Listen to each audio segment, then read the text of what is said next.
বন্ধুরা, আজকে আমাদের রেসিপি হচ্ছে মাছের টক। এখানে আমি 3 পিস রুই মাছ ব্যবহার করেছি।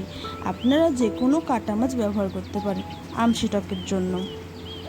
এখানে অর্ধেক আমশি আর রাই বাটা জলের মধ্যে ভিজিয়ে রেখেছি, যাতে আমশিটা জলের মধ্যে ভালো করে মিশে যায়। এখানে একটা গোটা আলু নিয়েছি, যেটাকে সার্কেল আকারে আমি কেটে নিয়েছি।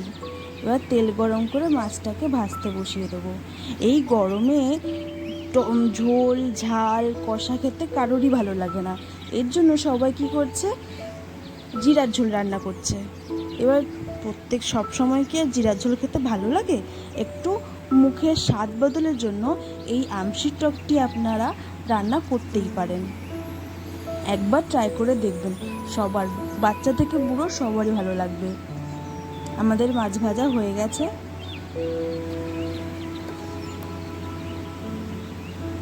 এবার মাছটাকে আমরা নামিয়ে নিয়েছি। সেই তেলের মধ্যে 2 শুকনো লঙ্কা আর একটু 5 ফোড়ন দিয়ে দিয়েছি।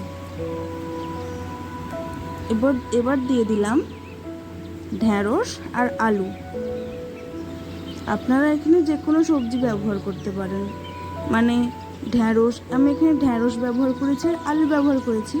আপনারা কুমড়ো ব্যবহার করতে পারেন, কুন্দুলিও ব্যবহার করতে পারেন, আবার বেগুনও আপনারা ব্যবহার করতে পারেন, আপনাদের যেটা পছন্দ হয়। এটাকে আগে ভালো করে আমরা ভেজে নেব। খুব ভালো করে কড়া করে ভাজার কোনো দরকার নেই, সামান্য একটু করে ভাজলেই হবে। এবার স্বাদ মতো নুন, হলুদ আর একটু গুঁড়ো লঙ্কা। আমাদের বাড়িতে কাঁচা লঙ্কা ছিল না, তাই জন্য আমি এখানে দিইনি। আপনারা চাইলে 1 কি 2 কাঁচা লঙ্কা এখানে দিতেই পারেন।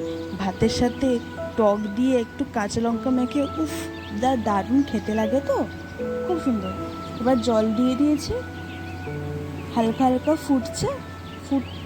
মানে এখন আপনারা মাছটা দেবেন না, ফুটলে সবজি আর আলুটা একটু সিদ্ধ হবে, তারপর আপনারা মাছটা দেবেন।